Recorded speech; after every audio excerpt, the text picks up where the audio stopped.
তোমার কেমন লাগছে জেনে যে তুমি আজকে দিদা হয়েছো? হ্যাঁ,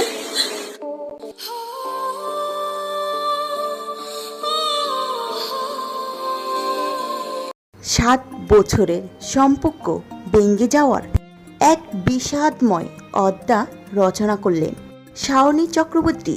সোশ্যাল মিডিয়ায় ইনফ্লুয়েন্সার ও পশুপ্রেমী শাওনী চক্রবর্তী শেষ যাত্রা সম্পন্ন হয়েছে গতকাল রাত্রে। কেওড়াতলা শ্মশানঘাটে বিলীন হয়ে গেল তার শরীরটি, আর সেই সাথে চিরতরে হারিয়ে গেল তার চিরচেনা সেই মিষ্টি হাসি। শাওনী চক্রবর্তীর এই অকাল মৃত্যুতে কেঁদে কেঁদে অজ্ঞান হয়ে গেল মা মলি চক্রবর্তী। মেয়ের এই অকাল মৃত্যু এবং চলে যাওয়াকে কোনোভাবেই মেনে নিতে পারছেন না যেন তার মা। বারবার মেয়ের কথা বলে বলে মূর্ছা যাচ্ছে, কারণ মেয়েটি তো ছিল তার সবচেয়ে কাছের বন্ধু।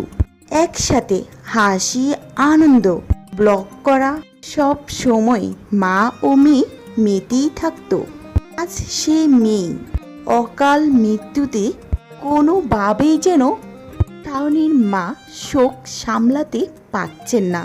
বারবার কেঁদে কেঁদে অজ্ঞান হয়ে যাচ্ছে।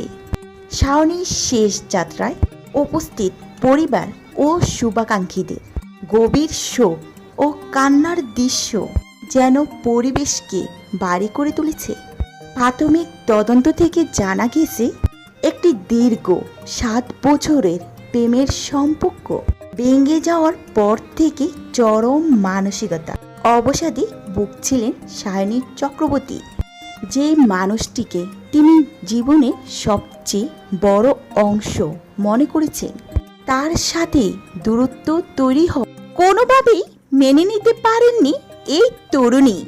বাইরের থেকে সব সময় শাওনীকে অত্যন্ত প্রাণ উচ্ছল এবং হাসি খুশি দেখা যেত, কিন্তু সেই চেনা হাসির অন্তরালে তিনি প্রতিনিয়ত এক বুক কষ্ট ও একাকিত্ব বয়ে বেড়াচ্ছিল।